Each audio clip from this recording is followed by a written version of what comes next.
Alright, here's my top 3 commander recommendation for the new Museum Relic skills. However, I will go through all commanders, adding some comments. As the cost for the exhibit slots will increase the more exhibit slots you unlock, spending those should be done wisely, so only take what you need the most first. Let's go and start with Edelflat. Troop attack 15%, march speed 10%. This commander will be free to unlock as the exhibit slot is already pre-activated and the 100 discounted relic coins are given at the beginning. So this one is literally for free, just for starting the museum. Good news for everyone already using Edelflat in and after the Season of Conquest. Julius Caesar, all damage 10%, march speed 10%.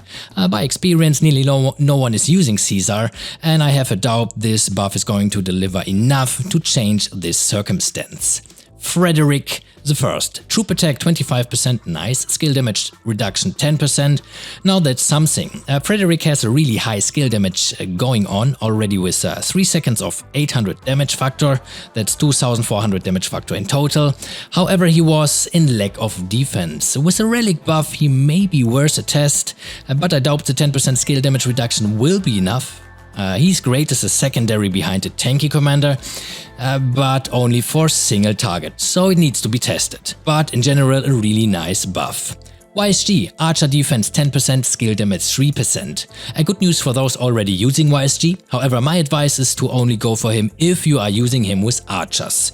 Combos like Saladin YSG will have no benefit besides the 3% skill damage, and that's not worth considering you could get relics for another commander receiving higher bonuses instead. Chow Chow, Cav HP plus 20%, wow. Active skill damage factor plus 200.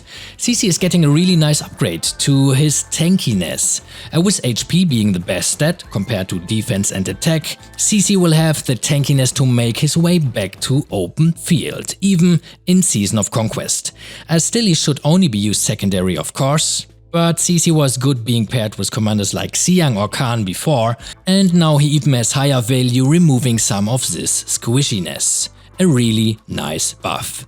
Richard, infantry march speed 10%, counterattack damage 3%. As of experience, and I'm relating to a Cav-based fighter, Richard has a really good value in a lineup when he is expertized, as he provides instant 50% march speed reduction for about 5 seconds, making him a great synergy to keep targets in place. I prefer to have speed equipment on my Richard in order to keep up with the Cav march speed. However, with a march speed 10% buff, this allows to add some more tankiness by equipment stats in return, so this buff has some usage. And hello Minamoto, Cav defense 20%, Cav attack 25%. This is a big deal and he kinda gets the highest buff of all commanders available here. More tankiness and more attack. Yes, he has no AoE going on, but the high skill damage output kinda compensates for that. Mina CC is a well-used combination pre-Season of Conquest, and I call it here up front, it will have a smooth comeback on the battlefield in and after the Season of Conquest. Mina CC combination would result in a 20% HP, 20% defense, 25% attack stat boost, making it a serious combination to keep an eye on. It may even be a good choice for a 5th March for Cav players right now. Charles Martel, infantry attack 25%, infantry HP 5%. That's a great one. He's not dealing high damage, which will lower his attack benefit here, but if you use a high damage commander as secondary, you will get the benefit. Keep in mind that Charles has high counterattack damage, which is being raised even more, increasing his attack stats, so his buff is a really good one. El Cid, archer attack 10%, active skill damage factor 150.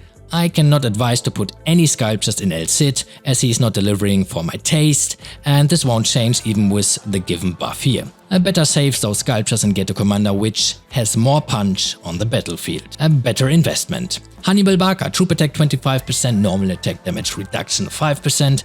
Barca can be okay-ish in debuffing. However, other debuffers are outperforming him, so I doubt his relic buff will be enough to give him a comeback on the battlefield. It's just not enough. Mehmet II, troop HP 20%, skill damage 5%. That's a nice one. He already wasn't too bad being used as a secondary AoE commander on the field, but he was a little bit underperforming compared with the current meta commanders. 20% HP is a bummer. Also note it's not limited to a specific troop type. Mina Mehmet would be a viable combination, or any other secondary commander spot which still needs to be filled with something causing AoE damage. Absolutely have to keep an eye on this one, but I expect more Mehmets as secondary popping up on the battlefield in future. Mulan, troop HP 20%, scale damage reduction 10%. Sorry to say that's specific, but I tested this commander against Joan and Constantine on an open field situation and Mulan just underperforms. By the way, if you are in doubt, please test it yourself, this is the best way to verify. Joan still is one of the best buffers in game. Now I doubt that this relic buff is going to bring enough change to that. Charlemagne. Excuse me, who?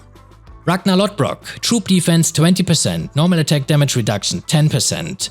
Great for people still using Ragnar after Season of Conquest, but less of a reason to make him part of a lineup for people not using him before. Alright, and here's my top 3 commanders which I personally will also be going for first. Top 1 is Minamoto. The buff is just too good not to make use of it. Top 2 is CC, because I'm a Kev player and will be aiming to make CC part of my future lineup. Maybe even as a 6th or 7th March, let's see. And top 3 is Mehmet, because of his AoE potential for open field in general. By the way, as far as I'm aware, it will be possible to salvage relics, making it possible to switch to different commander relics without any cost. Not sure about that though. If this is the case, you can change the relics dependent on the commanders you need for a current situation. What is your top 3 commander recommendation? Leave me a comment in the comment section down below. A like and subscribe is appreciated. Have a good day, enjoy, and see you on the next one.